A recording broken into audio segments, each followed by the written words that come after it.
Welcome to our channel. Postal జీడిఎస్లో కొత్త notification అయితే వచ్చింది. ఈ యొక్క నోటిఫికేషన్కి అప్లై చేసుకోవడానికి 10th క్లాస్ కంప్లీట్ చేసిన ప్రతి ఒక్కరు అప్లై చేసుకోవచ్చు. ఈ యొక్క అప్డేట్ వచ్చేసి 20 ఆగస్టున వచ్చింది. ఈ యొక్క అప్డేట్లో చూసినట్టయితే మనకి ఆగస్ట్ 31 నుంచి ఈ యొక్క పోస్టల్ జీడిఎస్కి రిజిస్ట్రేషన్ ప్రాసెస్ అయితే స్టార్ట్ అవుతుంది. కాబట్టి ప్రతి ఒక్కరు ఈ వీడియోని అయితే స్కిప్ చేయకుండా చూడండి. అలాగే ఛానల్ని కొత్తగా విజిట్ అయినట్టయితే వెంటనే మన ఛానల్ని సబ్స్క్రైబ్ అయితే చేయండి. ఇందులో మీకు బీపీఎం, ఏబీపీఎం వంటి పోస్టులు అయితే ఉంటాయి.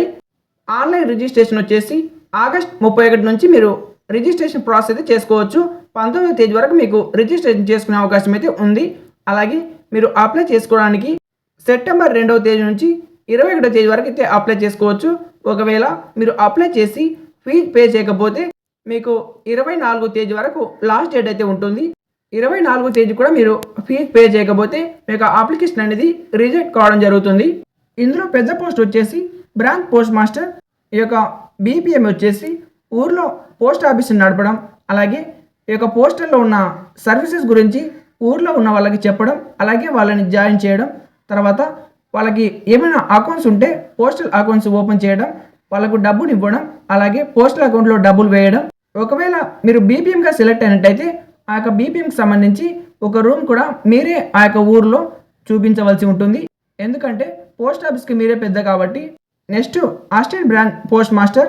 ఇందులో మెయిన్ పని వచ్చేసి స్టాంప్స్ అమ్మడం, తర్వాత లెటర్స్ని డోర్ టు డోర్ ఇవ్వడం, ఆ తర్వాత సేమ్ ప్రాసెస్ ఎవరికైనా పోస్టల్ అకౌంట్ ఓపెన్ చేయడం, వాళ్ళకి డబ్బులు ఇవ్వడం, డబ్బులు వేయాలంటే డబ్బులు వేయడం, అలాగే సేల్స్ టార్గెట్ అయితే ఉంటుంది. ఆ యొక్క సేల్స్ టార్గెట్ కూడా కంప్లీట్ చేయాలి. శాలరీ చూసినట్టయితే బీపీఎంకి స్టార్టింగ్ శాలరీ 12,000 నుంచి 30,000 దాకా అయితే ఉంటుంది. ఏబీపీఎంకి అలాగే డాక్ సేవకి స్టార్టింగ్ శాలరీ 10,000 నుంచి 25,000 దాకా అయితే ఉంటుంది. ఈ యొక్క పోస్ట్కి అప్లై చేసుకోవడానికి మినిమం ఏజ్ వచ్చేసి మీకు 18 సంవత్సరాలు అయితే ఉండాలి. తర్వాత మ్యాక్సిమం ఏజ్ వచ్చేసి 40 ఇయర్స్ కన్నా ఎక్కువగా ఉండకూడదు. ఒకవేళ మీకు ఏజ్ ఎక్కువగా ఉంటే ఏజ్ రిలాక్సేషన్ కూడా ఉంటుంది.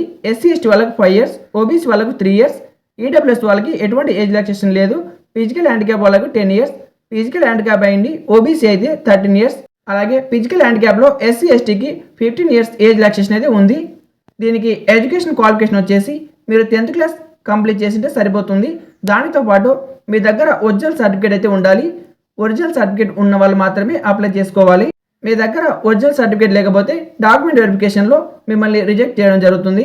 తర్వాత కంప్యూటర్ నాలెడ్జ్ అయితే ఉండాలి. ఈ యొక్క కంప్యూటర్ నాలెడ్జ్ అనేది మినిమం మీకు 60 డేస్ ట్రైనింగ్ అయితే ఉండాలి.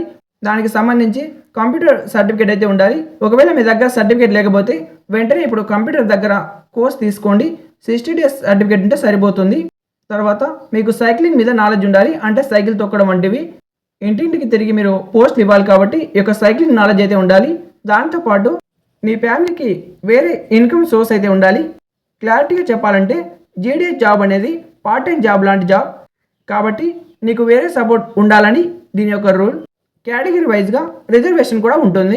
దీనికి సంబంధించి అప్లై ప్రాసెస్ అనేది మీరు కేవలం ఆన్లైన్ ద్వారా మాత్రమే అప్లై చేయాలి. అది కూడా ఆఫీషియల్ వెబ్సైట్లోకి వెళ్ళి అప్లై చేయాల్సి ఉంటుంది. సెలెక్షన్ ప్రాసెస్ అనేది కేవలం షార్ట్ లిస్ట్ ద్వారా మాత్రమే మిమ్మల్ని సెలెక్ట్ చేయడం జరుగుతుంది. ఇక అప్లై చేసుకునే ముందు మీరు ఫస్ట్ అయితే రిజిస్ట్రేషన్ అయితే కావాల్సి ఉంటుంది. 1 టైం రిజిస్ట్రేషన్ అయితే కంప్లీట్ చేసుకోవాలి. ఈ యొక్క 1 టైం రిజిస్ట్రేషన్లో మీ యొక్క మొబైల్ నెంబరు, మీ యొక్క ఈమెయిల్ ఐడి, మీ యొక్క 10th క్లాస్ డీటెయిల్స్, మీ యొక్క పర్సనల్ ఇన్ఫర్మేషన్ ఇచ్చి మీరు రిజిస్టర్ అయితే అవ్వాల్సి ఉంటుంది. తర్వాత మీకు ఆటోమేటిక్గా పాస్వర్డ్ అయితే మీరు ఏ నెంబర్ అయితే ఇచ్చారో దానికి పాస్వర్డ్ అయితే మెసేజ్ వస్తుంది.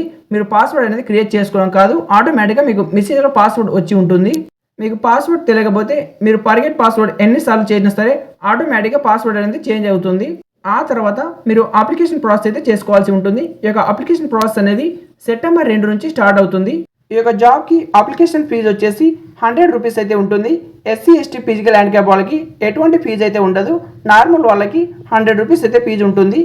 ఆంధ్రప్రదేశ్కి అప్లై చేసిన వాళ్ళకి తెలుగు లాంగ్వేజ్ అయితే కంపల్సరీగా రావాలి. తెలుగు లాంగ్వేజ్ రాకపోతే మీరు ఆంధ్రప్రదేశ్కి అప్లై చేసుకోవడానికి ఎలిజిబిలిటీ కాదు. ఆ తర్వాత తెలంగాణ కూడా సేమ్ తెలుగు అయితే రావాల్సి ఉంటుంది.